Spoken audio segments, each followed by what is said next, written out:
Oh, There you are. You're live. all right. Welcome to Sideline to Baseline with your hosts, MB and K. Lou. What's going on, y'all? What's up, fellas? Hey, look, in the building, Double A, also known as Adios Diaz. Niner Nation back, baby. He said we done got some wins. I believe in Jimmy G. Yeah. I ain't say all that. All year. What's going on, baby? Never He lost got a faith. big old smile on his face. And last but definitely not least, I don't get involved with the Texans over the weekend on purpose because I don't want y'all to ruin my whole weekend and drag me in the mud and have me not having to answer every single time. So I don't even jump in there. No, we can't. or no, we can't. So if you get it, yes, we can. Was a long time ago now, and he said no, we can't. Jason, what's going on, man? Barely hanging on, man. Barely hanging on. Come on, Jason. He lost Jason, McCaffrey too. Jason, you was like Don King for Cam, baby. You was promoting him home when he was out. Now look at you. Switching Hey, man, out, listen, man. what have you done for me lately? All right, NFL stands for not for long. So, all right, we on to the next. Well, you was promoting when he was out. You say, man, look at you, boy. That ain't right. That ain't right. That lasted about as long as a Lincoln Riley coaching tenure. Hey, did Lincoln get him, baby? I love him. Lincoln say, I ain't going nowhere. Nowhere. Hold on. Listen, Who I enjoy my time who here. Just called? Who just left me a message? I'm committed to Oklahoma, baby. Yeah. He went west. He did like a Bill Clinton. No, I said I wasn't leaving for LSU. That's what I said. Is I didn't have a sexual relationship with that girl. Hey, don't forget, Saban said the same thing. I'm not leaving the Dolphins. I'm not talking to anybody. Yeah. Who's more insulted, Oklahoma or Louisiana today? Louisiana. Yeah. Yeah, you can't really blame him if you're Oklahoma because he's done stuff for you. But Louisiana, he was like, nah. Yeah. USC, okay. Yeah. The money could not have been that much different, right? No. Sure. Right. I would venture to say the money probably was more at LSU. Yeah. After taxes. More up front at LSU. Definitely that, but it's a public school, so you got that extra funds, from the program can use. So USC is a private school, so I don't know. I would say the money probably is more at LSU. Yeah, but if he's successful in LA, that branding out there, that's big money. No doubt. So we gonna get to that, guys. I ain't gonna let y'all spoil everything. We gonna start off. We'll talk about it. We can go ahead and talk about it right now. Yeah, we gonna start out with he's a problem, so we can get that going, and then we'll lead right into that. We'll start because of knowing where we're gonna go after that. Let's go ahead and go NFL. He's a problem. Hey Jason, it was a nod to you, man. Hey, they're a problem. Them Clemson Tigers showing up in the league, baby. Hunter Renfrow, 8 receptions, 134 yards, and T. Higgins, baby, 6 catches, 114 yards, 1 touch. Listen, they both won, Jason, and it was actually a beautiful thing to see the leaderboard and see two Tigers sitting right up there pretty, man. Of course, you got DeAndre that's always there, but it was nice to see 2 guys, one in which we expected big things from in T. Higgins, but tell you what, Hunter Renfrow is becoming a staple out there out west in Vegas, man, and he's a dependable guy and just chugging along in the NFL, coming in as a 5th rounder, Jason. So I'm gonna say them Clemson Tigers in the NFL, baby, they're a problem.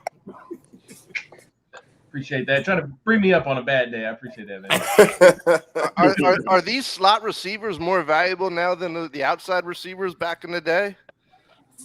In this new league? The outside is still the money. Okay. I don't even think it's not close. New England. Not New England. Well, you're right. Well, you talking about a system though. Yeah.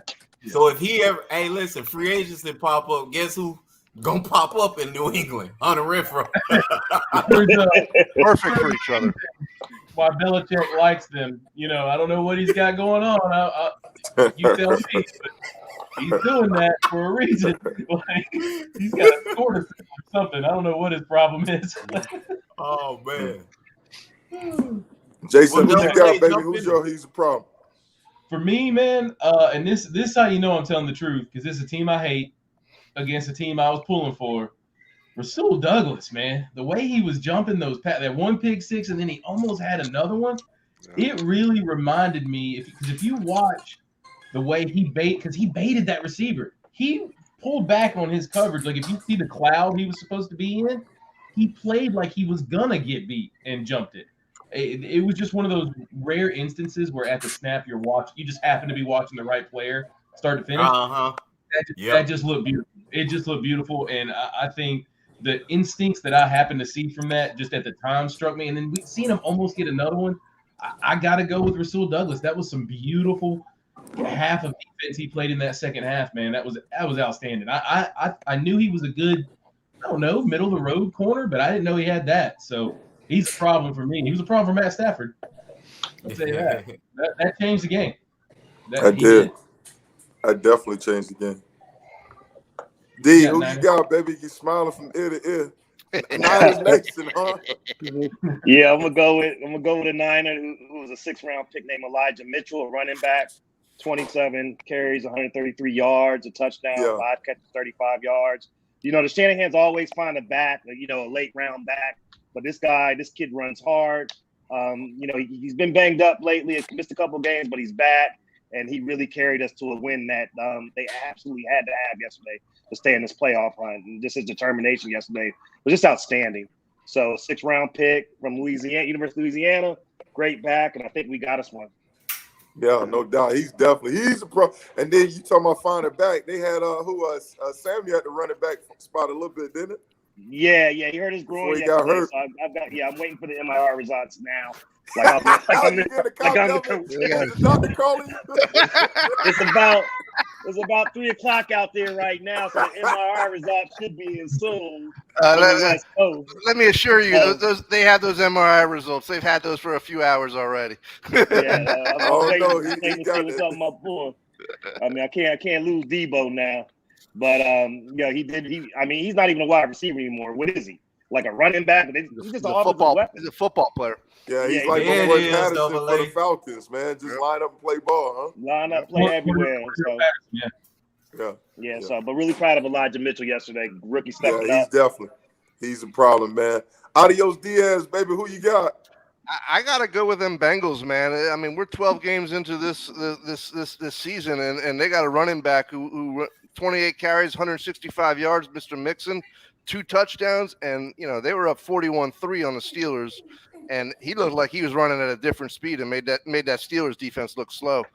So 12 games into the season, this guy, he's a real problem, and I just young running backs. I think that's where it's at in the NFL. I think these old guys, the treads come off the tires after a while. So I think Cincinnati could go the distance this year. He was hitting that second level like a waitress. Yeah. Jason, what'd you say? I said he was hitting that second level like a waitress, man. He was just up there, man. Yeah. It's this stuff. Urban Meyer waitress. Hey, Jason, no problem. Kevin don't remember Joe Mixon's little run-in before the pros. Yeah. Oh, I remember. Yeah, I do. Hey, listen, I don't play with that. Off the field. Hey, that's off the field, baby. Oh, yeah. Hey, I'm staying on the field. Jason, don't cry with my he's a problem, but I'm going with the hometown team, that Miami Dolphin defense. Good Lord, man. Hey, they held Carolina to 198 total yards, 64 rushing, 134 passing. All right, man, they made Cam, good Lord. No, we can't, right?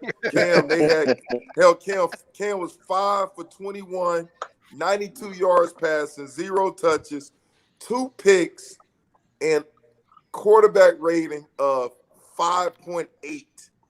1 touchdown. 5.8. What is that? I know. And I started him in 5.8. And I David started him in fantasy. I started him in fantasy. I scored like 50 points. Quarterback ain't giving me nothing yesterday, man. Good Nothing Lord. lost Hey, this week. man, the Dolphin defense waking up at the right time. I think, Dolphins overall 4 straight wins, I think. Yeah. Hey, man, that defense yesterday against Cam, their problem. Wow. Hey, Brian Flores, he's for real, man. Brian Flores is the real deal. Yeah, he was 0 pressure. Cam never got settled. He couldn't even make the check down half the time. He was overthrowing that. They was coming at your boy, man. And remember, they were the ones that did that to Lamar Jackson. They were doing that Madden blitz all game. And I remember watching that going, they can't keep doing that. They do it no matter what. If it ain't broke, don't try to fix it, you know? They get it done, man. They get it done. But yeah, those Dolphins, man, they got it done against the Panthers, man. Who you got college football, K. Lou? Well, hey, listen, it was a lot of problems this week, and LB gonna get it to me later on. But guy out of ODU, man, where these video game numbers with these receivers every single week. If y'all notice, it's been a common theme with me.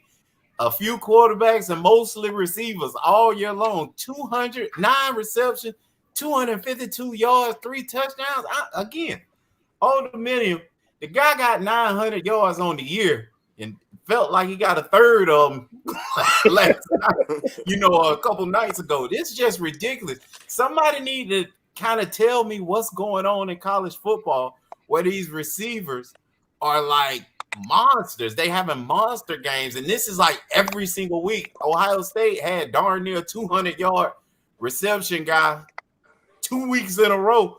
That's just insane. Again, you got to explain it to me, Jason. You normally look at stuff like this. I don't understand it. But every week we look at the leaderboard, and it's a guy almost darn near feeling like he could have had a 300-yard night by himself.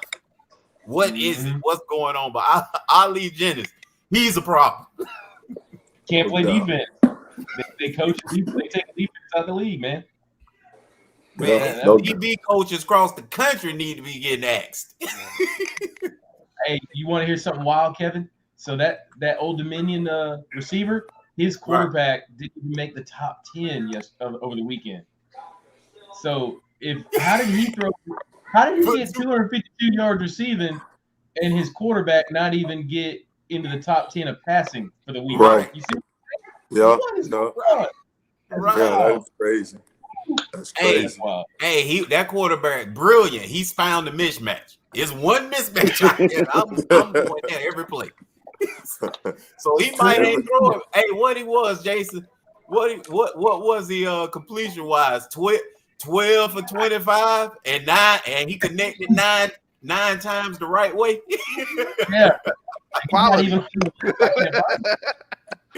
He found Randy Moss Jr., man. DeHaven, what you got, baby? I'm gonna go with the Michigan offensive line.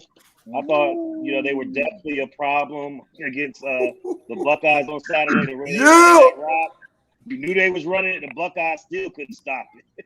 So I'm gonna go with the Michigan offense. And I'm not a Big Ten, football fan, but I actually watched that game on Saturday and it was interesting. I like the way they line mauled them boys. They treat them like JV, baby. Well, they used to say Keith Jackson used to say they matriculate the ball down the field. They did it. Yeah, we're gonna circle back to that. No, we can't. Who you got, baby? For me, and hey, man, just the theme of the day. It's a team I hate, so this is coming from a place of honesty, man. When their number one receiver went out for Alabama, next man up, watching Mechie, just no big deal, 13 for 150, game-winning play. It just seems like Alabama every year has the next big guy. You know what I mean? Started with Julio, and it just seems like they've always got another one and looks like they found theirs. Because in my opinion, if he's their number 2, I think he's better than their number 1. I mean, he seemed to have made the plays all year. So hats off to that kid. Be able to catch that game-winning touchdown pass. I mean, he just ran a perfect route. I mean, it was just perfect route. Yeah. Hats off to him. I got a hats off to him. I think he's 13 for 150 is what he wound up getting. Let me see here. Yeah, the number 1 should be playing safety with that targeting call he got thrown out on. Yeah, that joker, he hemmed them up, man. What's he doing with special teams? You know what? I would have went back to the coaches and be like, "Why was I out there? If you don't want me to do that, why am I out there?" Like that's wild. I couldn't believe he was. Is that common in Alabama? I don't think Julio Jones. Yeah, it's common a lot because when I was in college as coaching special teams, we said if you was under like 250, you had to start on a special team if you was a starter. So because I see the same thing with Ohio State. What's the receiver name? He started on punt team. What's the name? Olive? Yabi. Olave.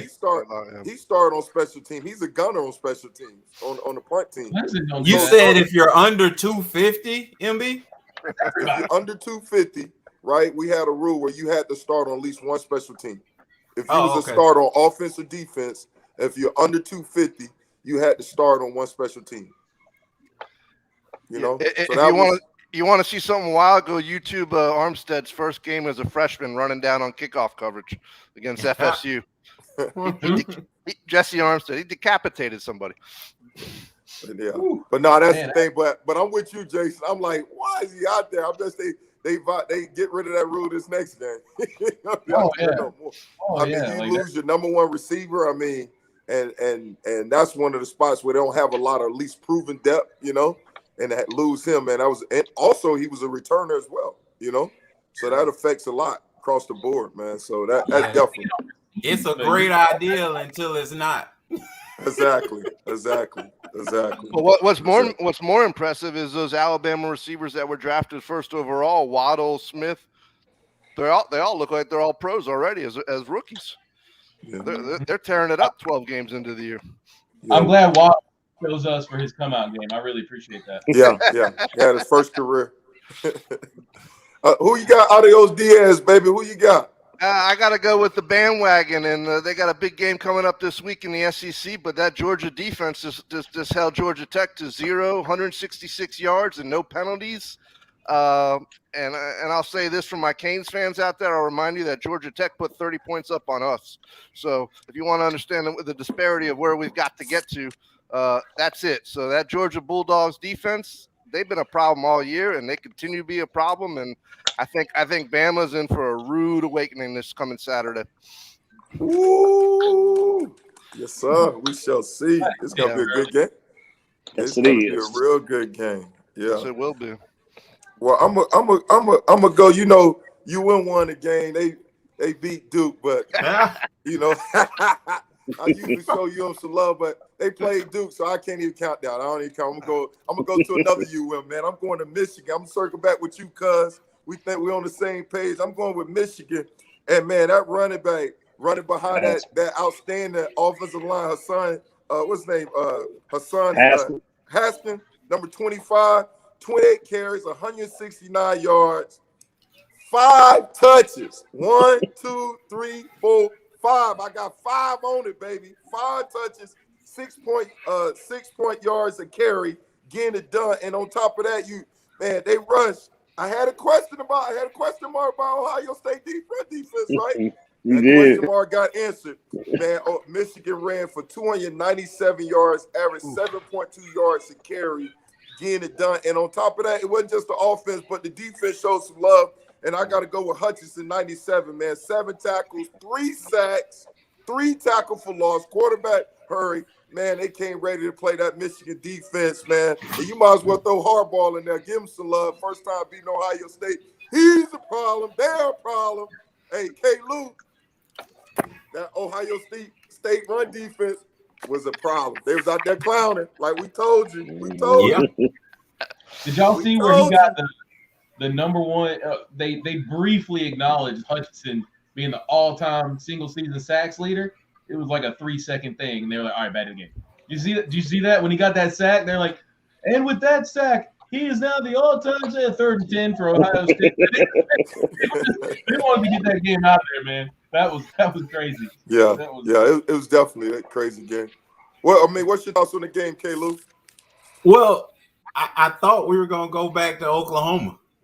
No, we right here. We'll stay right here. All right, so Harbaugh redeems himself. I think it was a great game. They actually followed the game plan you thought they would. Yeah. Harbaugh went to being himself, however, and just never gave up on it. It's funny that the excitement that y'all are showing, especially UMB, you were right. Let me let you know. But there was not a time in that game where you still weren't worried. And I think that's offensive mentality that Jason and I kept talking about. Like, it was like they never, until they actually scored the last touchdown, I still felt like Ohio State was going to come back.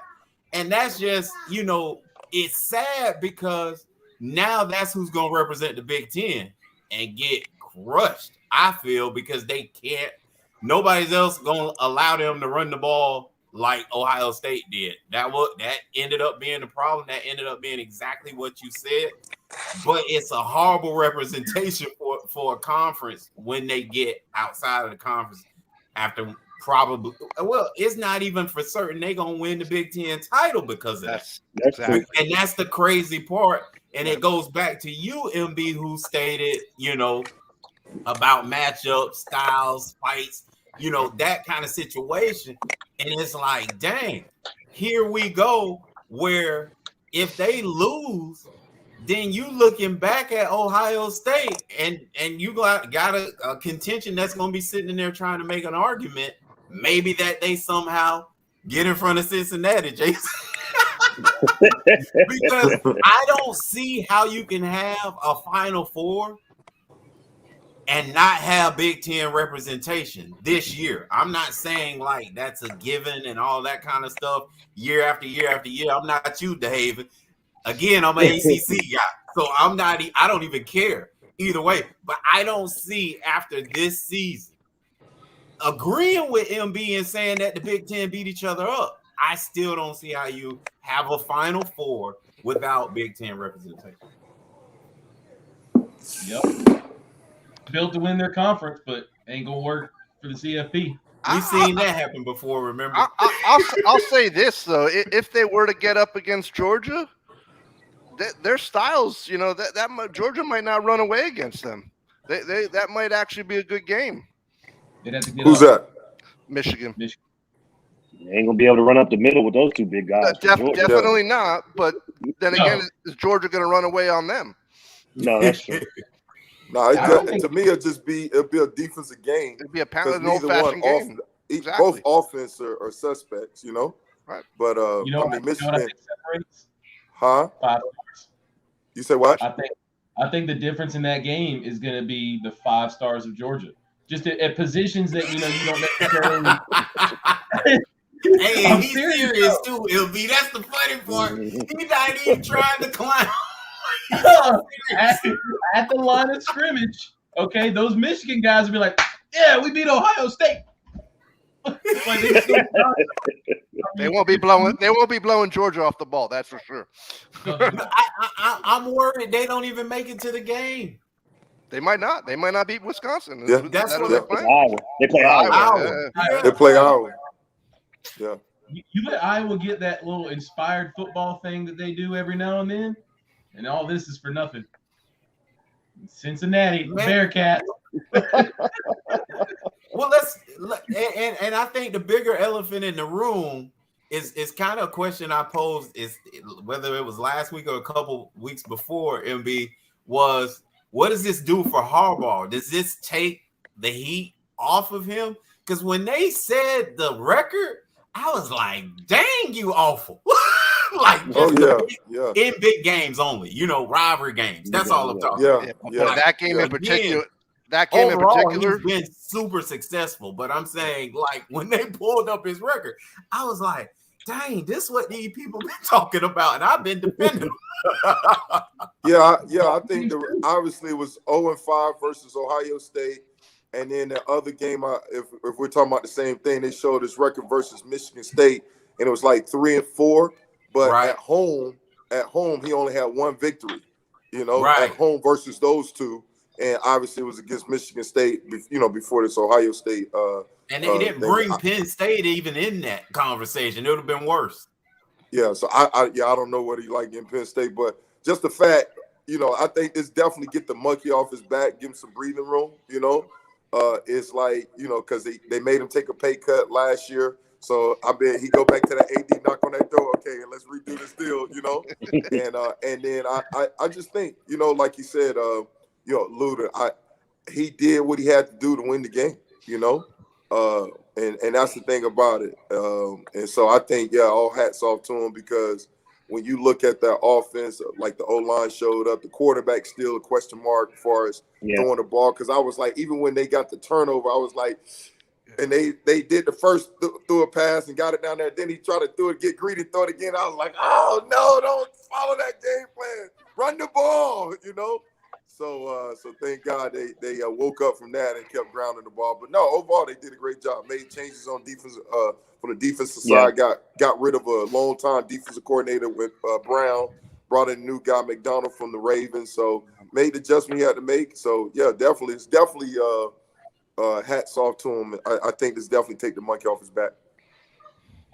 It definitely seemed like Ohio State's defensive line had nothing for them. I mean, it just seemed like they got movement. They weren't getting off of blocks, Jason. It's something we talk about, sticking the blocks, and that's all you saw. So they wasn't getting any kind of separation.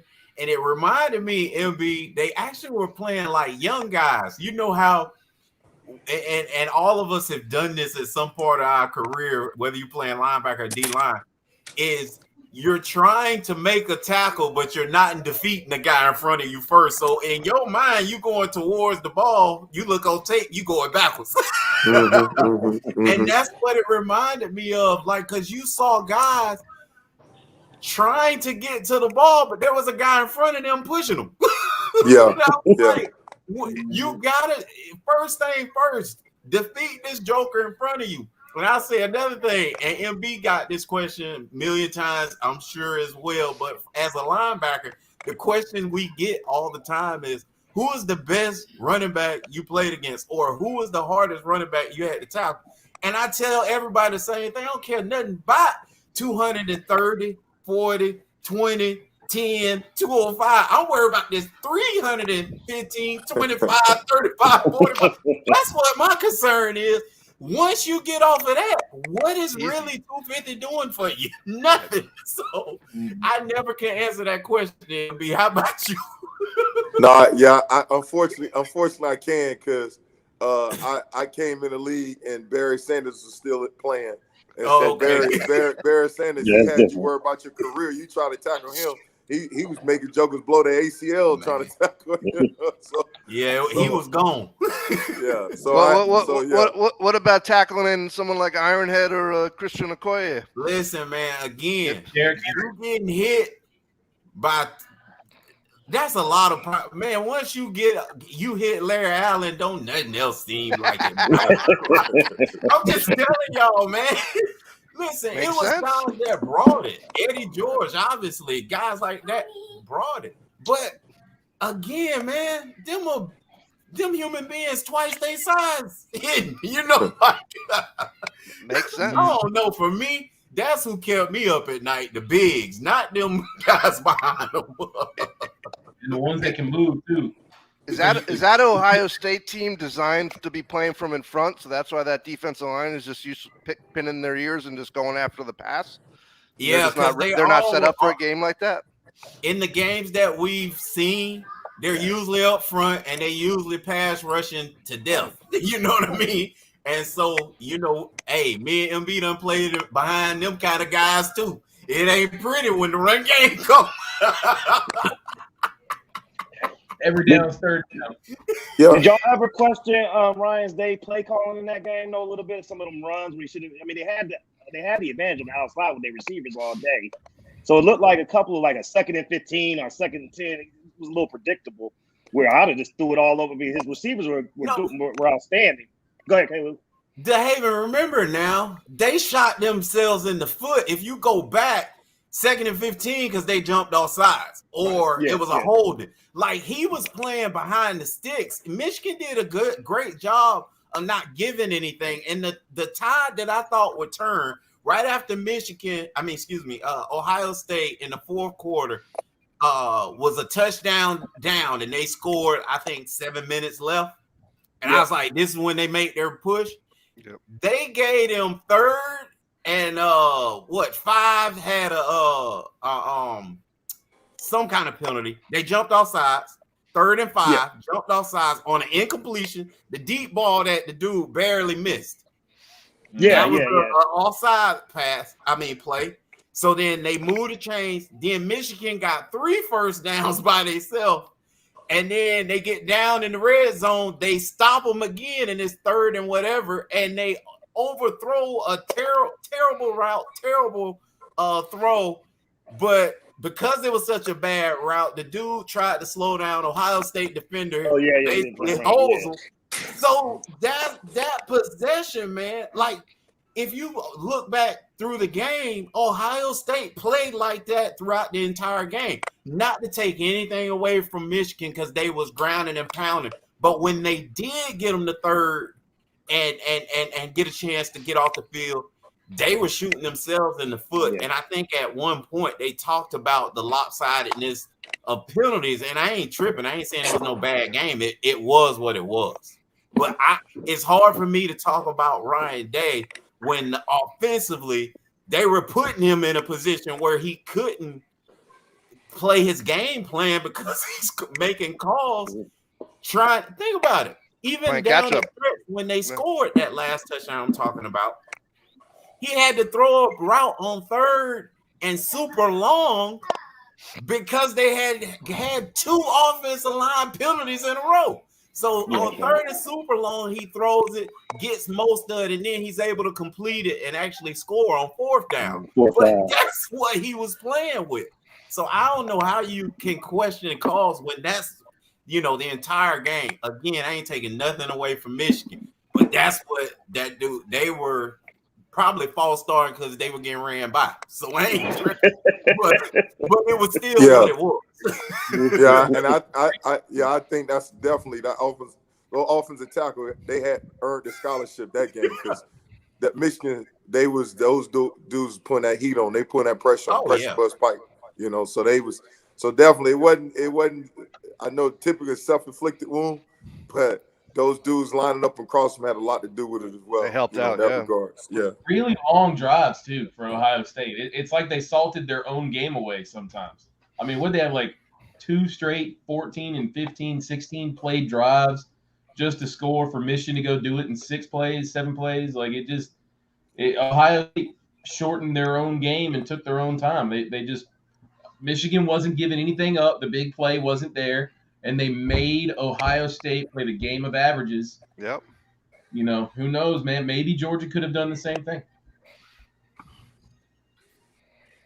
Maybe Georgia could have did the same thing. What are you talking about, Jason? Because that's the hypothetical we've been talking about all year. Who's built to beat Georgia? We thought Ohio State. Maybe they could. I don't know. But I do think that kid hit some that quarterback for Michigan. I think he hit some plays over the top that I don't think Georgia Stetson could. So I think that might be a little bit of a different because there was some beautiful in motion passes there. But aside from that aspect of it, I think maybe we may have saw what it would have looked like Georgia playing Ohio State. Take away the big play, make them do it by law of averages. Too many plays they're going to mess up, and they were 2nd and 15, 2nd and 20. So I was really surprised, like how I know he almost threw for 400 yards, but Michigan defense, their pass defense, especially with the pass rush and stuff they have. I mean, those duels were like top 2 duels in the nation as far as getting sacks and pressures on quarterback. But their pass defense that really stepped up, and Michigan defense, I was really surprised. Now that's amazing you say that, MB, because that tells you how potent they offense really is. Because you just said he almost threw for 400, and you impressed with their defense. I was impressed. I was impressed with the total package defense. I was surprised. I was surprised that they got the stops that they got. 394 and no interceptions. Yeah, I was surprised. I was surprised they got the stops that they got defensively. I thought if MB was the DB coach, I bet he wouldn't be talking like that.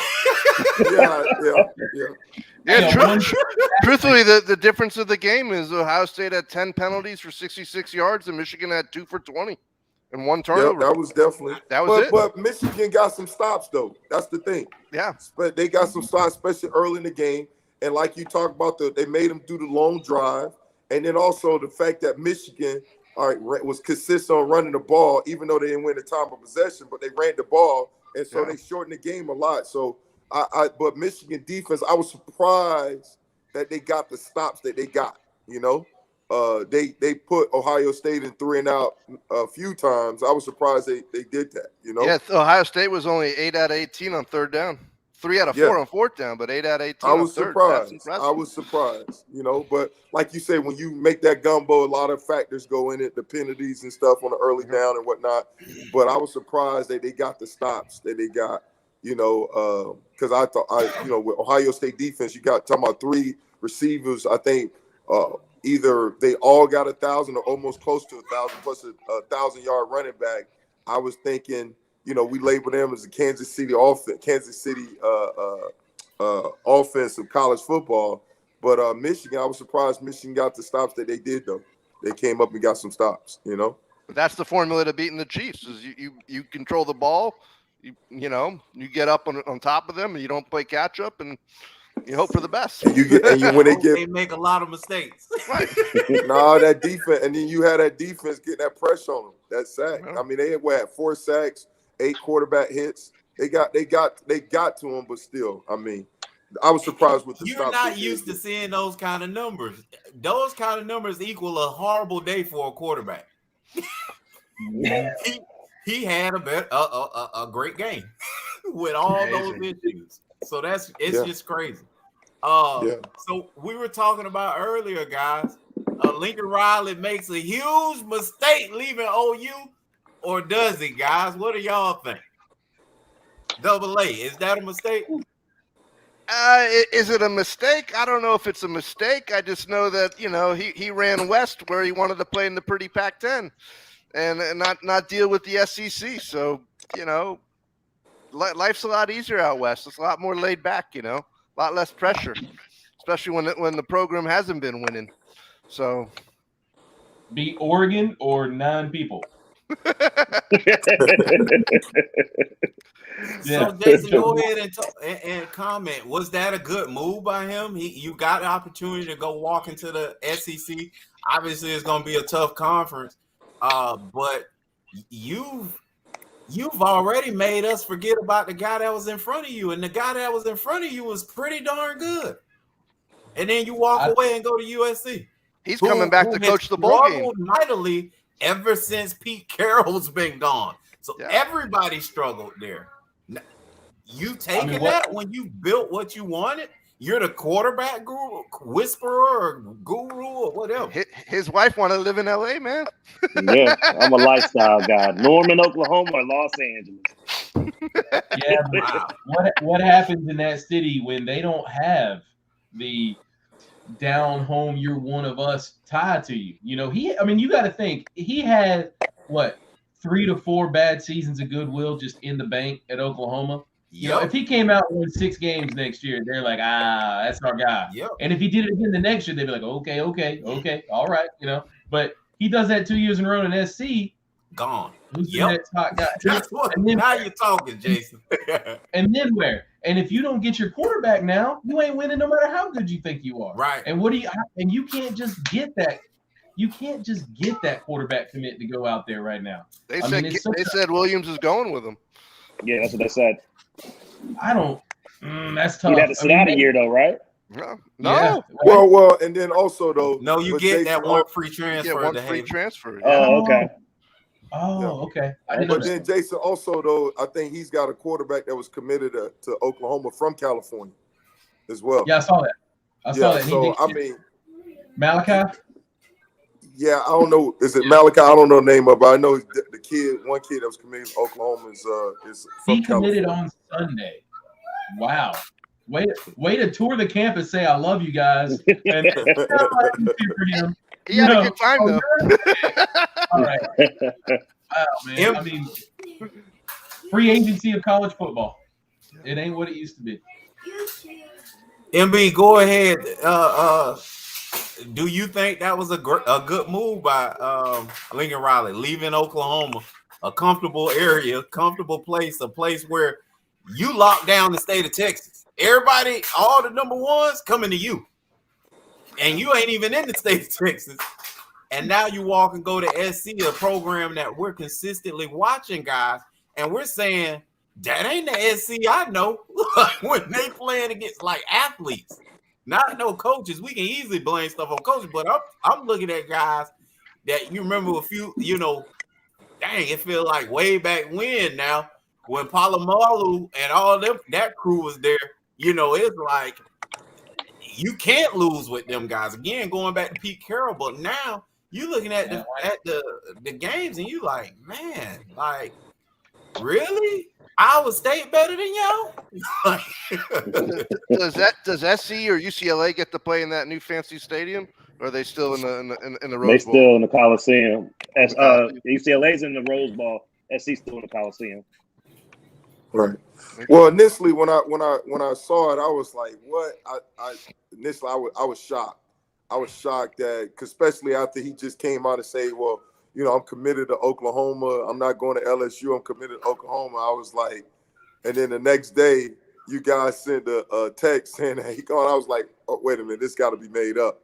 And initially I was shocked that he, especially being 38 years old, I thought his next stop would be the NFL from Oklahoma. Mm-hmm. Especially with what's his name, Cliff doing well at Arizona. Yeah. I was thinking, man, his natural progression is that he's going to leave Oklahoma and go to the NFL. Chicago. I thought it was Chicago. You know what I'm saying? Exactly. So I was really shocked that he left Oklahoma to go to USC. But then when I started thinking about it, I was like, okay, Oklahoma's going to the SEC. Maybe it's some issues that we don't know that's going on between, athletic director and him and da-da-da-da-da. You just never know. It just seemed like it's more of a backstory to it, And then then I started thinking about it, say, well, maybe when you talk about, I don't know what's important to him. So security is important to him. I understand the challenges of USC, but by Oklahoma going into the SEC now as a super conference, right? He maybe like the best thing to that Big 12 conference that he liked is probably the Pac-12, or the ACC. Yeah. But it's definitely not SEC. SEC. You know what I'm saying? It's definitely not them. So from that standpoint, then going to USC, and you got to mind now, USC, they just had a good recruiting class the year before. They did some damage. They signed a lot of Jason's 5 and 4 stars, and had a top recruiting class. But just the potential of with his name, like you talked about this, K-Lou, what you talk about, move the needle. Right. The fact that he is a quarterback whisperer. Right. And the fact you going to California, where you talked about the job that they get recruits out of Texas and they're not even in Texas. Now you going to California, and if you just build around, keep you guys in, home, all that talent that they have, I mean, to me, he can get that thing going. He can get that thing turned around, especially if he got to hire the right people and got to have those connections going on. So when I thought about it, I thought, you know what? I could see if based on if I'm assuming what's important to him, maybe like you say, the wife, the kids want to go to LA, maybe that the warm weather, whatnot. But from a football standpoint, if security is important to him, obviously he's going to USC and it's a pressure. But I think with him, with his moving the needle, I think he can get that thing turned around because people will come behind him.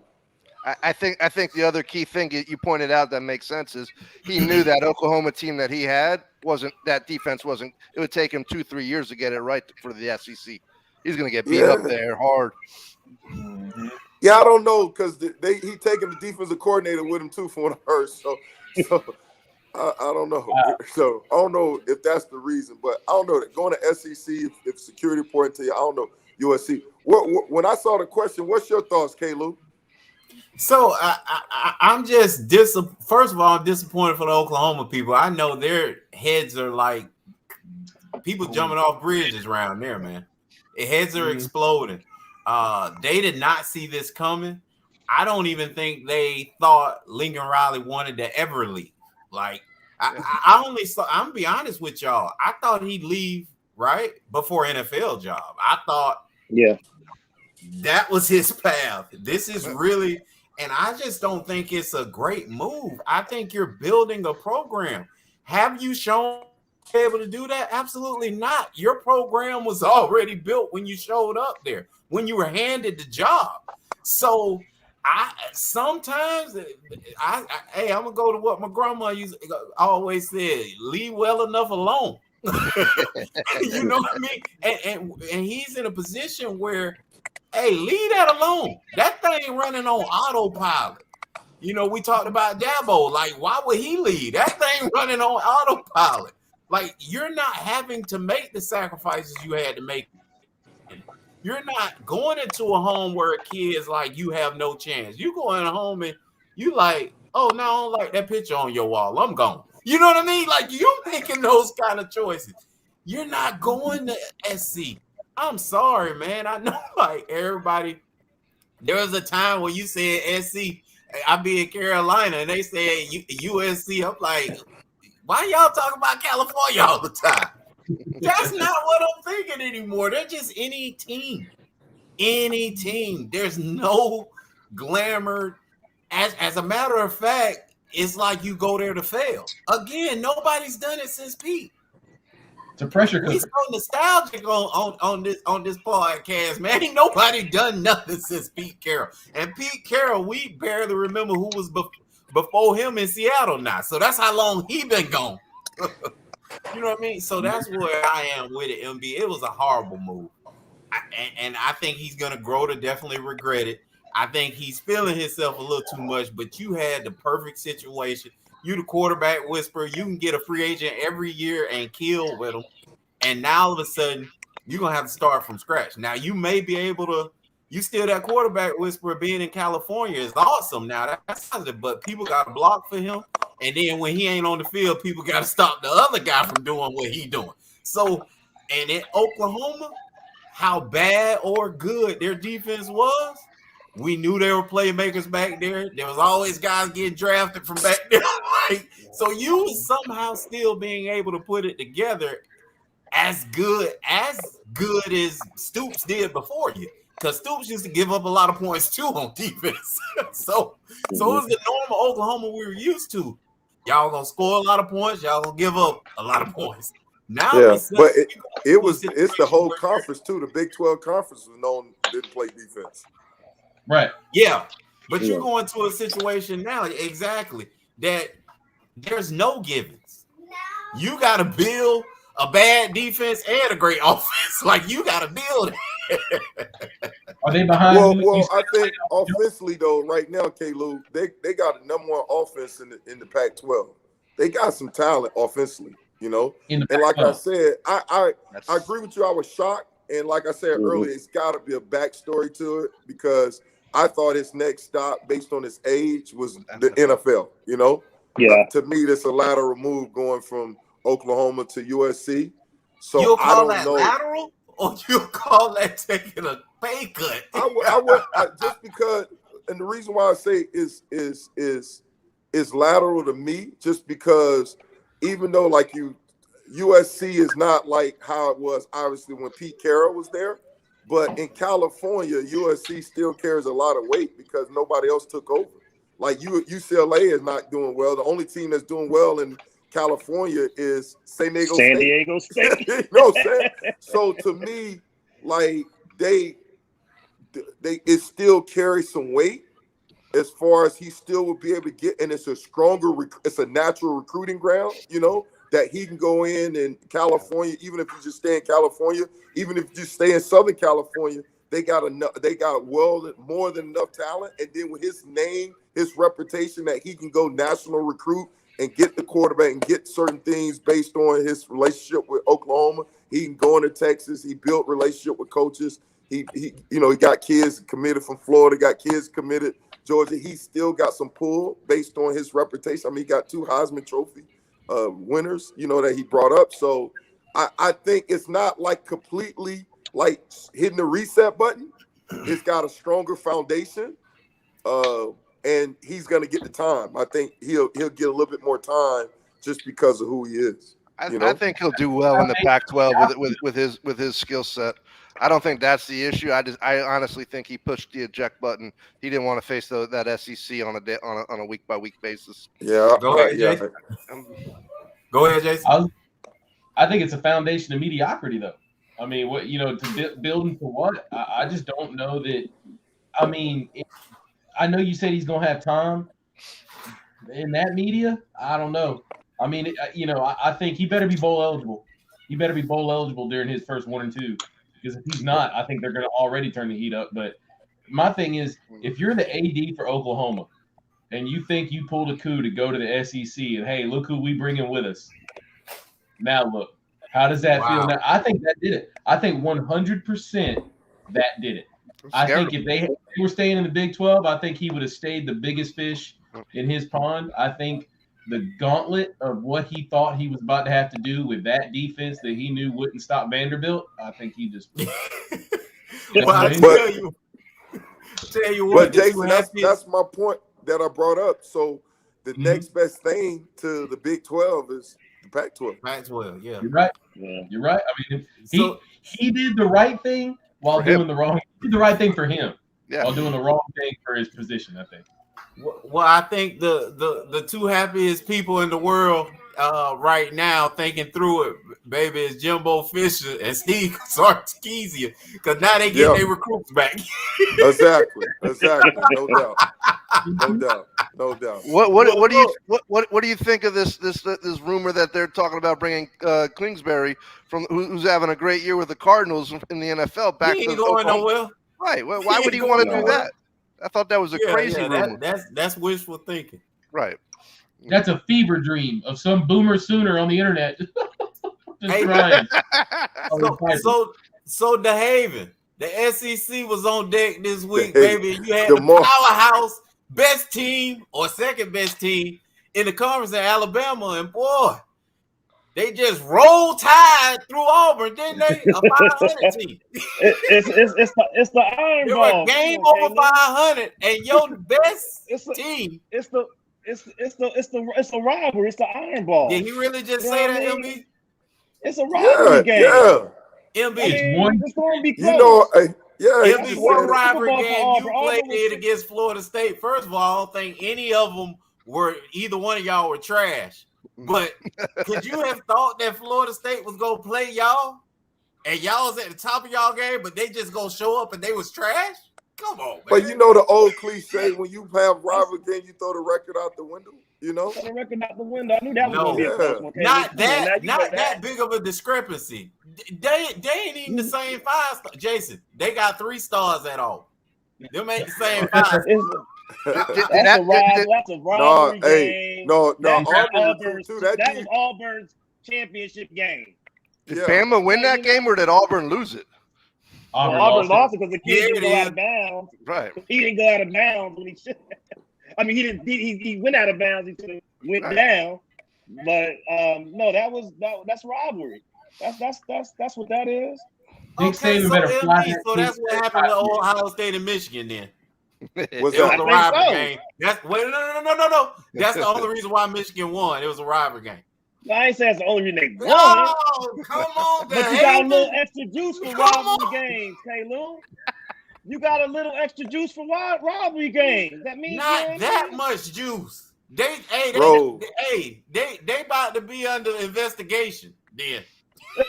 Hey, you got or is it Alabama's just not that good? But you won't say that. That would kill everything about the SEC. Yeah. But K-Lou, though, hold on. But we can say that about the Big Ten. We can say that about. No, I'm just saying it's I said in the very beginning, listen, this is a number one team versus a middle, not even a middle road. They at the bottom half of this SEC. And then you had two of the top teams in the Big Ten, if you want to bring that in there. This is a different conversation, but then he said it's rivalry. So then, okay, then everybody. That's part of it, though. But that's part of it. That ain't part of it. I mean, that's Auburn's biggest. They got up. But I'm sorry, Caleb. What? I want to make sure I understand your point. Tell me what point you're making. I want to make sure that I'm following. So it's the only thing I'm saying is you can't because I only threw that in there because he's an SEC guy. But I'm just saying this is a bad team in the SEC that he's saying because it's a rivalry, then that anybody can beat anybody. I don't buy that, MB. Like, I just can't. Maybe you can. Alabama was playing a team that they should have walked away with the game in. They should have killed them, and they did. They should have lost. Baby Duke ain't had no rivalry game. Oh, DeHaven, who you played? But what was your rivalry game? So we got to talk about that. But K-Lou, to me, I had one. K-Lu to me is Did you play Alabama or Auburn? Which one? Uh-oh. Hey, what's that, K-Lou? Did he play Alabama or Auburn? Which one? I was a soccer player, man.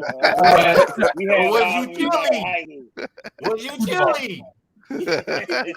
Hey, but K-Lou, but to me, I understand. Hey, I understand. Show me your backwards handstand. MB trying to get it back on track, man. Yeah, I'm trying to defend him because I jumped on the SEC because we was talking about who had the best conference, the Big Ten or the SEC, and so I went with him with the SEC. But I think also, like I said before, like styles make matchups, right? And you look at Auburn defense versus Alabama offense. Auburn defense had like 7 sacks. Their D line, their matchup defensively. I mean, it was a perfect. MB and they played them cover 1 too, man. Yeah, that's what I'm saying. They just ran out of gas. That's what I'm saying though. It's styles to make matchup because then you factor in Alabama number 1 receiver get ejected for the game. You only got one other guy. Then you got a tight end that's decent. You playing a man-to-man, and the D line is they going after what's the name? They trying to kill Bryce Young, and so to me, it's just styles make matchup. I mean, those boys on Auburn, you joke and say they got some 5 stars on that D line now. They got some grown men. Those boys is huge, and they because right now Alabama, the last 3 games I read. They're the worst in pass protection the last 3 games. And Auburn they took advantage of that. Number 1 receiver out, then the running back Robinson got hurt late in the game, right? Yeah. And I mean Auburn came and then I don't know what happened to Knicks, but that quarterback they played, Finley, the he LSU played guy. over, and he was wounded too. Yeah. But he played like I ain't never seen him play before, but I was really surprised how well he played. That Auburn defense is why Lincoln Riley went to USC. So that's all I'm saying, K-Lou. Hey man, MB, let me give you this. So they lost. Auburn lost to A&M, which beat Alabama. So cool. Yeah. Mississippi State. South Carolina, Jason. That's who Auburn lost to South Carolina, Jason. And watch this. And they already lost the Big Ten game. They lost it to Penn State. So no doubt. How many ways you guys can make yourselves believe that the SEC just by way of waking up every morning is the best conference. Well, K-Lou, I can go down the line in Michigan State. They got the worst pass defense. They beat Michigan though. They got the worst pass defense. You got a top, like I said in the last show, you got the nation leading rusher, and he had a total of 6 carries, and 5 of them came in the first half. Like, their pass defense, if you're elite defense or elite team, how can you have the worst pass defense in college football? But they're in the top 10 or top whatever, right? So, but you look at Auburn, and I'm trying to pull up the record as well. They played some teams. I mean, offensively with Knicks, I mean, it was inconsistent, but they've been up and down season. But nobody just lined up and blew them out. They played some teams tough. They played Georgia tough. Everybody played. They play tough. You know. So no, they lost Georgia 34-10. I think, but it was like they had the lead in the first half and 34-10, MB. Huh? They had. I don't know how you make 34-10 look good, but you about to show us. Go ahead. But you had look at the breakdown. They had the lead in Georgia. I think the first half they was leading, and Georgia came and put those things on them. You know. But your example's an 11-1 football. 34-10. It ain't looking good yet. First half, K-Lou, they was leading. They was leading Georgia. First half. But Georgia made the adjustment and put that thing on them. Can we just break down the score? Go ahead. But can we just point out though that your big example, Michigan State, worst pass defense, like your big example of inferiority is an 11-1 football team. I mean, you got Purdue upsetting people. You got Minnesota just beat Wisconsin. Like you got teams that like. But those aren't. That's just parity within the. You got Mississippi State beat somebody. You got A&M beating Alabama earlier. I'm just saying it's like, as far as a different conference and stuff like that. Auburn was ranked. They were ranked, and they dealt with. I don't know. I didn't follow them, so it's hard for me to sit there and argue with them. They got when they was ranked.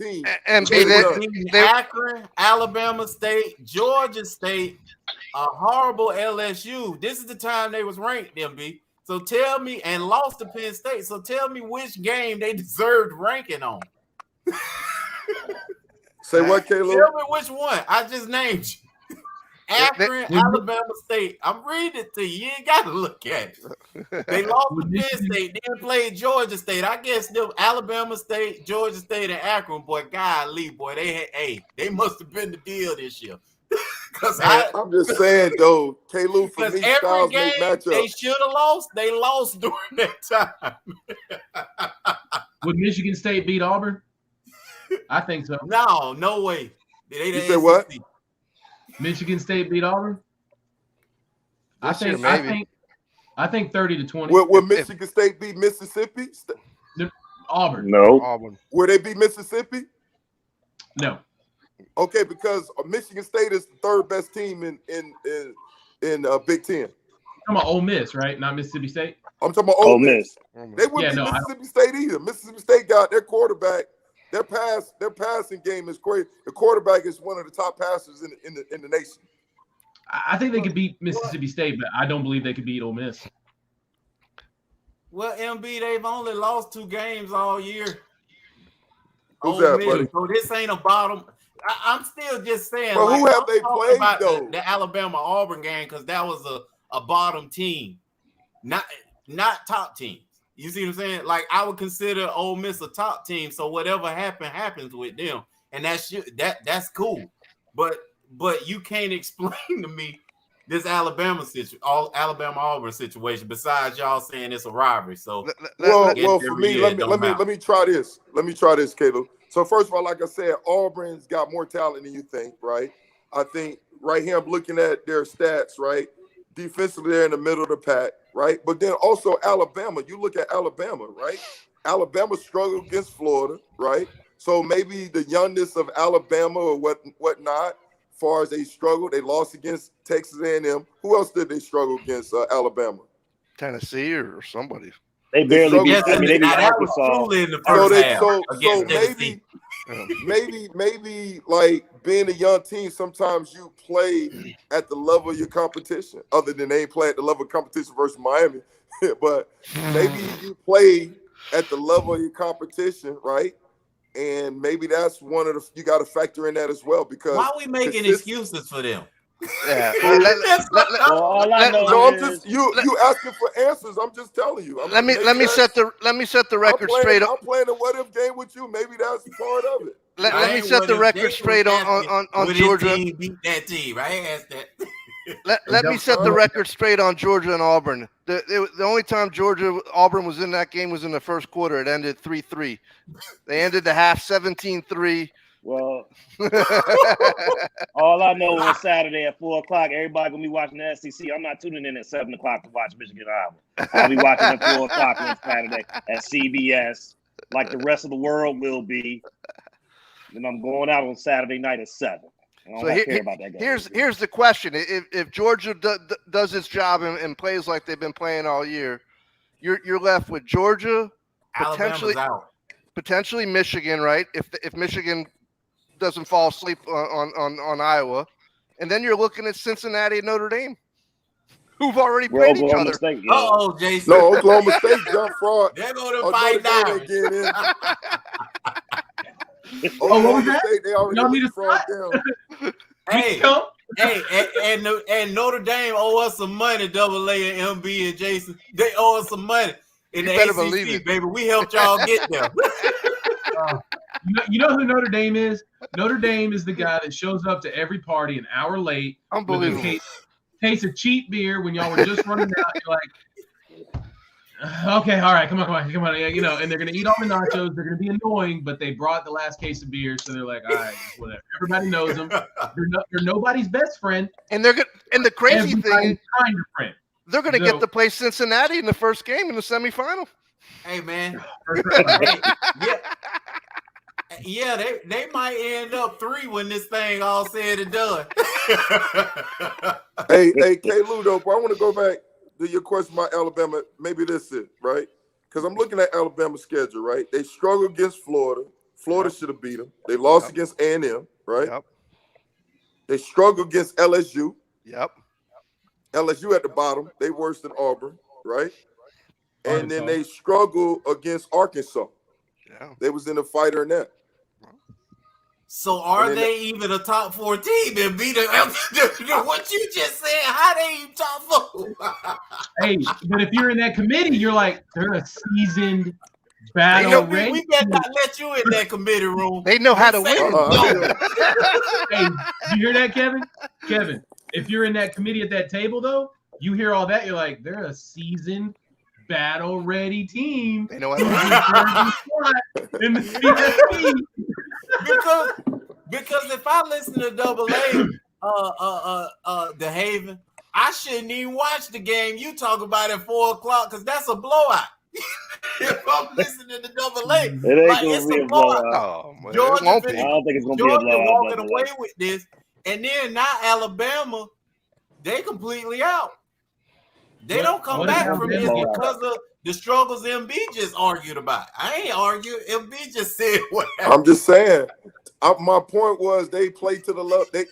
This could be a possibility. Play to the level of the competition. Very well. Very well could be the case. And Kirby's never beat Nick Saban. Kirby's never beat him. Huh?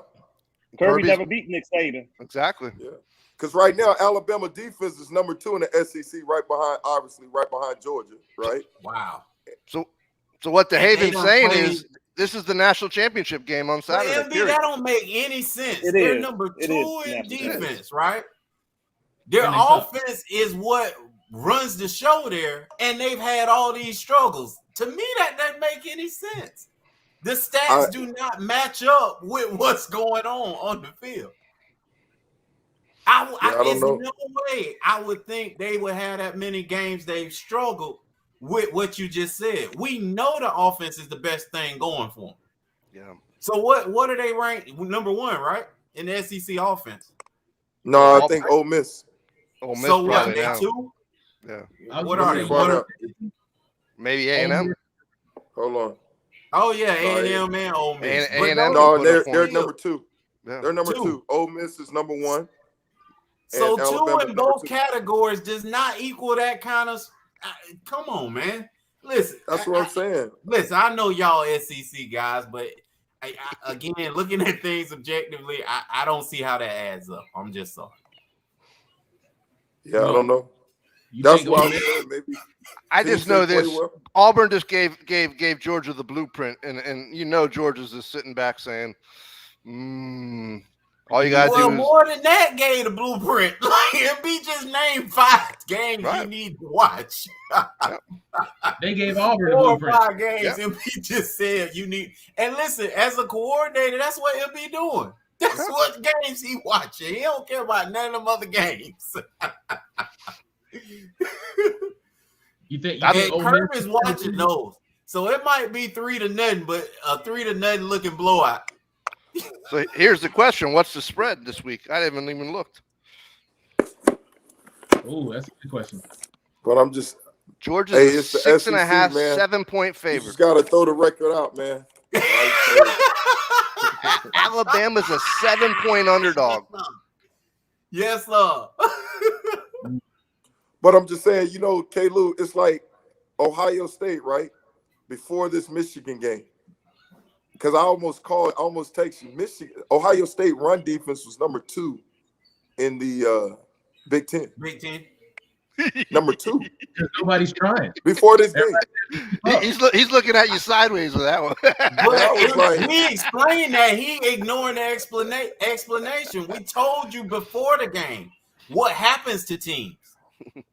You get in trouble. You fall behind. What Michigan did, they struck first. They got that turnover, struck again. Now they don't have that pressure. Exactly. That's what happened. Then they get them off the field 2 series in a row, 3 and out. MB talked about that. That's what it changes the whole philosophy and the whole rhythm of what Ohio State is used to doing. Yeah. Michigan did that. Ohio State didn't, we ain't come to play, or they threw the game away fumbling and all that. I'm not saying that.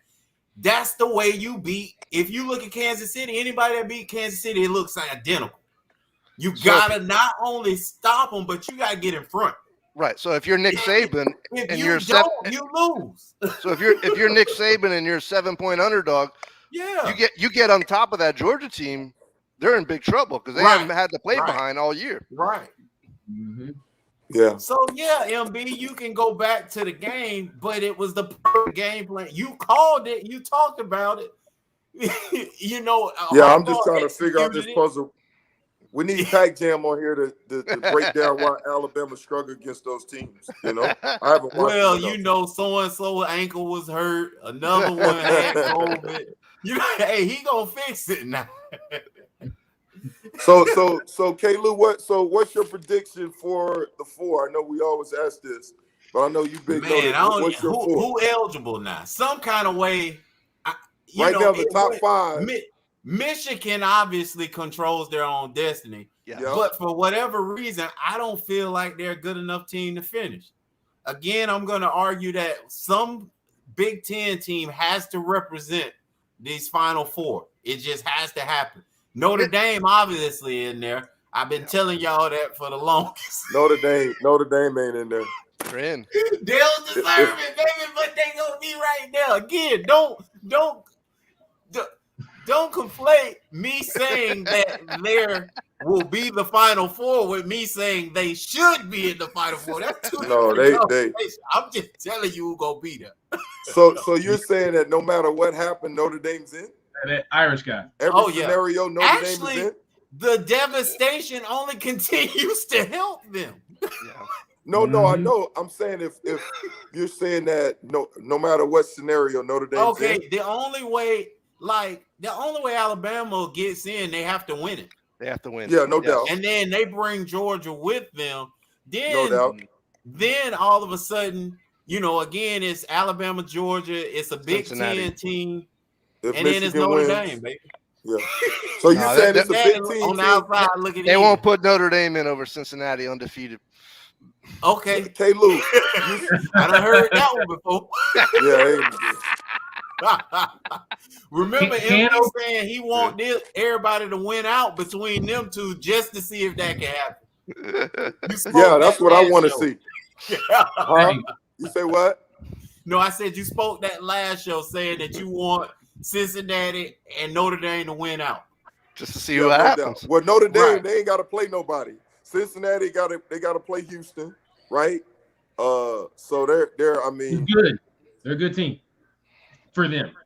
Yeah. So they got to play Houston. Houston lost the first game of the season. You got Oregon versus Utah. That's revenge. That's the rematch. Baylor versus Oklahoma State. Based on the rankings now, Oklahoma State leapfrog Notre Dame. Oklahoma State number 5. So they play Baylor. So obviously you got Georgia versus Alabama, and you got Michigan versus Iowa, and then you got the ACC with Pittsburgh versus Wake Forest. So those are the conference championships right now. I got a third data point. Is there a margin of victory that Alabama could have just that could throw Georgia out? If you take into account blow them out. Georgia's only beaten one single ranked team all year. Nah. I think it's impossible. If they blow them out and make them look bad. Yeah. Because the number you talking about, Jason, can't happen. Like, everybody on the defense got to get hurt or sick. 45-0. I mean, I'm saying that Georgia offense is the defense not giving up points like that. I don't know. They haven't played anybody. They have not played any offense all year. Bro, they played the Gators. What do you mean? Not healthy Gators, but they played them. Yeah, they played them. Yeah, they weren't the Gators anymore. I want to go back to Michigan. Michigan barely lost to Michigan State, so it ain't like their one loss is a bad loss. Michigan State's got one bad loss. They got blown out by Ohio State. Until that, Michigan wins. They're in. Nobody's saying they're. Yeah, so, Michigan wins. Yeah. So I don't know. I'm telling you, I'm not seeing a good Georgia showing coming. And I'm not even saying they're not that good. I just think that Nick Saban knows what he's doing, and that they have not played an offense like Alabama's. Struggles Nick or Saban not. said on TV, he told the Alabama guys to have fun, man. This ain't the same Alabama no more. It looked like they was having fun putting people on stretchers. The Nick Saban Alabama defenses we know. So he telling people to have fun. Like that coaches say that, man, because they feel like they done said everything else that they can say when they go to talking like that. He couldn't believe he couldn't believe he walked out of that Iron Bowl with a victory. Oh, he know he lost. Yeah. Nick Saban's gonna be on the carousel somewhere in Atlanta, just at a fair with his little flag, just hanging out with the team. We on borrowed time, baby. But then again, he's got the best motivation in the world. Hey guys, you're a 7-point underdog. Nobody thinks you should even be here. I think Alabama wins by 3 touchdowns, man. They might. Child, please. That's not enough, Jason. That's not enough. No, even if I say I agree with that, that's not enough to get them put out. No, that's agree, why I was saying they can't beat them. It's unrealistic because they can't beat them by enough points that would shift the tide that way. They embarrassed them. They couldn't.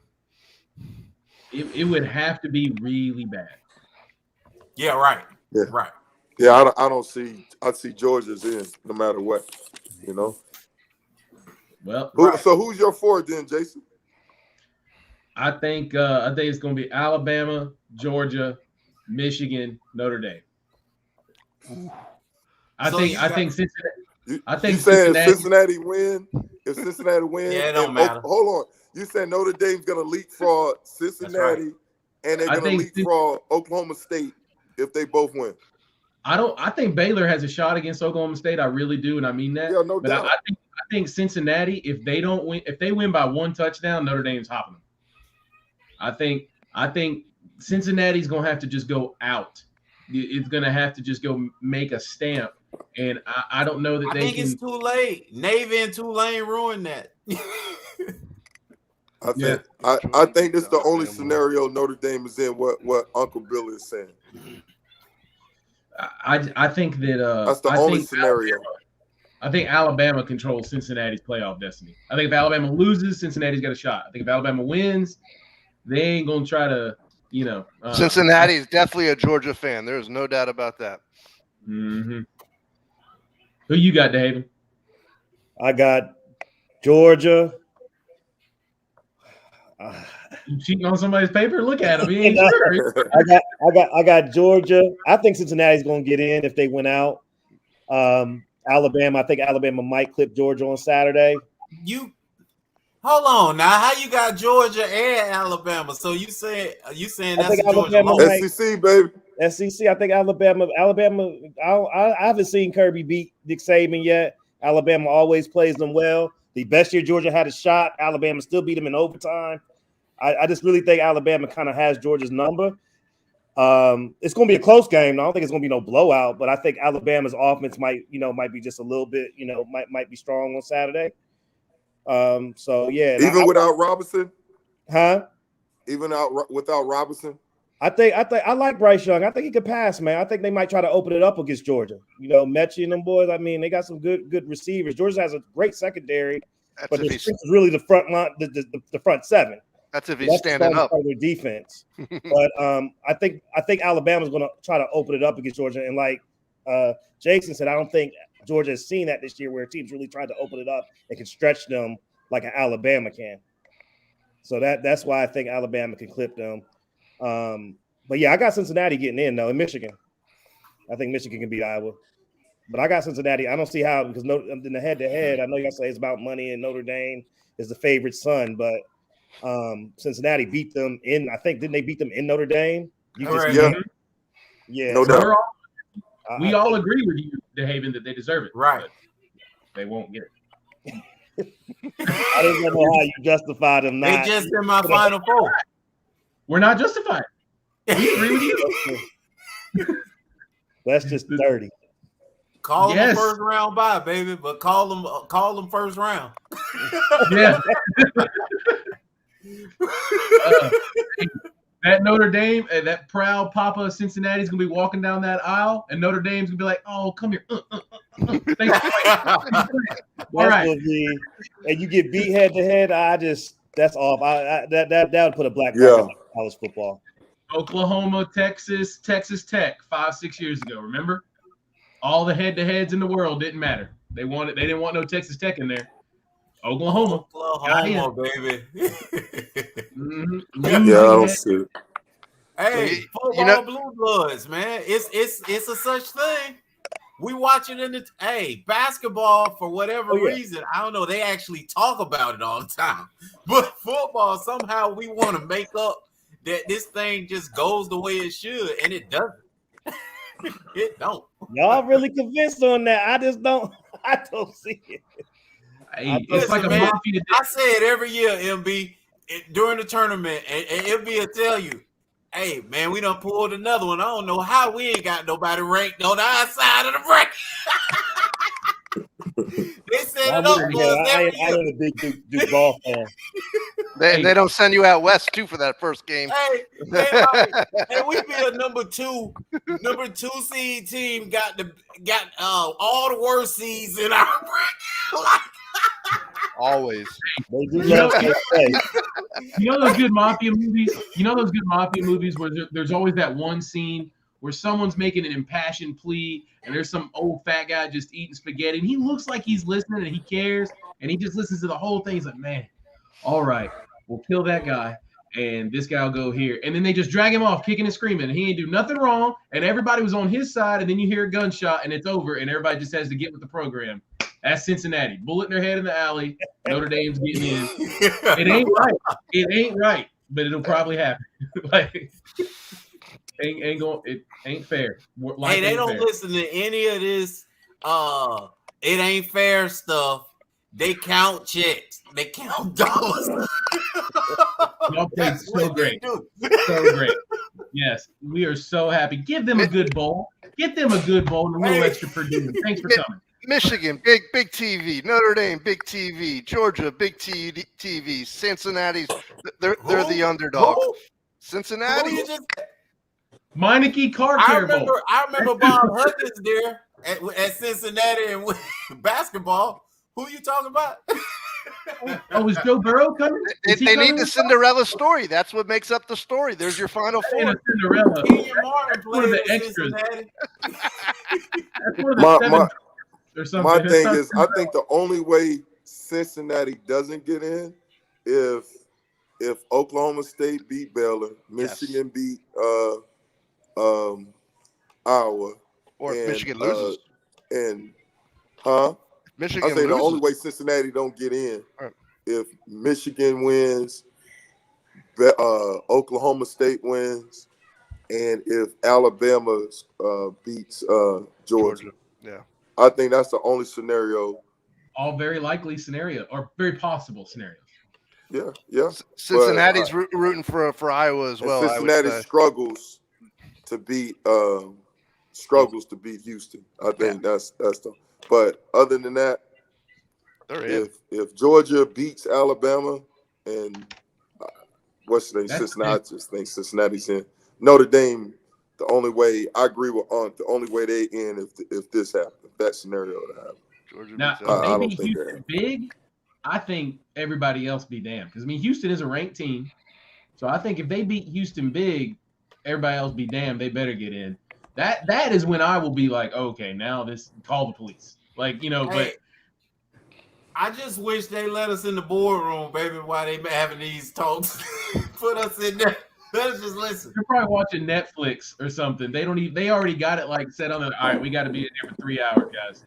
So they probably play a soundtrack of who owns the TV contract for the Final Four for the bowl series or for whatever they call it now. I'm just kidding.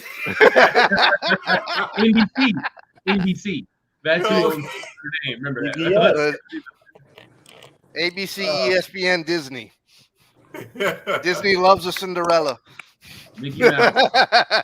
Oh man. Hey, and that's what Cincinnati is, Mickey Mouse, right? Yep. I don't know. Ain't gonna matter. We gonna talk some NFL, or we've had enough here? Nah, we went over. Yeah. Any Heisman? Y'all got Bryce? He's got to win. He's got to win on Saturday if he wants it. Marcus Stroud, baby, and a lost 400. You got who? Stroud, Ohio State, and a lost 400. Remember, he ain't that's the same guy the week prior or so went 32 or 35. Oh yeah, 6 touchdowns. Yeah, so I mean, wrap that thing up, send it to it's in Bryce's hands though. He beats Georgia. He gets it. Yeah. If you have a great game, if you win, bottom line is he's won, and the only loss was a last second loss to A&M. It's his as a freshman. SEC, Bryce. Both of them freshmen. Yeah, right, that's true. That Hutchinson kid's on the list now. That Hutchinson kid's on the list. The Michigan kid? That Michigan defensive end. He's on the Hutchinson. list. Yeah, I saw. Yeah, they never. Oh, okay. Yeah, I mean, they never and Georgia win. D lineman on the list guys too. never win, Jason. That's they just get a fancy trip. What it is. Yeah, and Georgia D lineman on the list, right? Jordan something. Yeah, Jordan Davis. Yeah, they don't have a chance, man. It's an offensive thing. No, I think it's definitely. He can be in the shot on TV though. I mean, trying to lean in on Charles the camera. wasn't the only one to win it, only because he returned kicks. Yeah. And then they threw him out there on offense just so y'all couldn't say he didn't play a little receiver too. Yeah. But yeah, if Woody just was doing the same thing he did numbers wise on defense, he'd have been watching somebody else go up to the stage. Does that really say how down of a year it is for college football? Absolutely. Yeah. That's why Cincinnati will wind up in there. That's how down a year it is. Is that going to tarnish Georgia's if they go all the way? Are people going to look? Because look at this gauntlet we've had of best teams ever every year. Clemson did it first because I'm just saying the first team to win that many games. Just for LSU to come along the next year and be the greatest college football team of all time. Alabama, but still pretty good last year. I mean, it just seems like every year the best team of all time. Because in years past, there were times where you could say, I think that team last year could have beat this year's national champ. It just seems like every year. You go back to your Vince Young Texas teams, those USC teams. They're always the best team. It's whoever the current flavor is that year. Now, AA, it's some teams that like I don't Well, think. and I don't draft agree with Jason wise, we because know who the best since team of all time LSU was. won it, none of these teams that came after them could have beat them. Right. Who? So far. That LSU, Burrow you mean? team. LSU, No. yeah. Right. You Nobody. know, all this firepower on offense we talking about, they had more than that. Mm-hmm. Didn't they put up 700 in the semifinals against Oklahoma? 692 yards on Oklahoma in their semifinal game. Ain't nobody done that ever. That's why this is Georgia. This is their national championship game. They know they take care of Alabama. They don't have to see them again. Do it now. Be done with it. Play them once. You don't want to play them twice. And then look, they're gonna get Cincinnati, Michigan. and then what? And then what? You know what I mean? Like, yeah, it's the national championship game is this Saturday. It is. That's the story. One way or the other. Big Rig, that's Big Rig. He'll be at the bottom talking about the SC, USC. Yeah, I clicked on it with the Giants. Hasn't USC done and seen this before? Doubt it would turn out any different than Lane. That's a good point. That's a good point. Man, that's a sad thing for USC. Lincoln Riley though, because I mean I really love what he was doing, and really enjoying his success. For him to go out like that, I'm sorry, I don't see it. I don't see it change. What do you think of Lane going to LSU? I don't think he will. I don't know why they would go for that, but they will. They keep pushing in on Miami, but I think that's just to get his salary at Ole Miss. Does he go to Oklahoma? That's Does Venables jump to Oklahoma? God, I hope not. Who goes to Oklahoma? Maybe we should end on that. God, who go? You know, is that still a preeminent job? Stoops is coaching the bowl game. He's coming out of retirement. Is he gonna stay? Bring his brother in? Give it to his brother. Right. His brother done proved himself in Kentucky. Give it to him. Yeah. Or does Oklahoma think they need to go make a splash to prove, hey, we're somebody too? So maybe they go get Kiffin. The offense, it's all they want anyway. Okay, all right, just my take. Sorry. I have no idea. No ideas? All right. We're still worried about in Miami, man. We're stuck in limbo. We just know we got a quarterback. Carry that conversation next time. We hour and a half in. Hey, man, we appreciate y'all coming through. Hey, thanks, Double A, The Haven. No, we can't. Thanks for pulling up, stopping through, hollering at us, because you know us. From Sideline to Baseline with MB and K. Lou. Hey, y'all, we gone. Peace. Thanks, fellas. Thanks, guys. Later, man. Lord God, thank you for the show. Give you all the glory and honor. In Jesus' name we pray, man. Thank you, Jesus.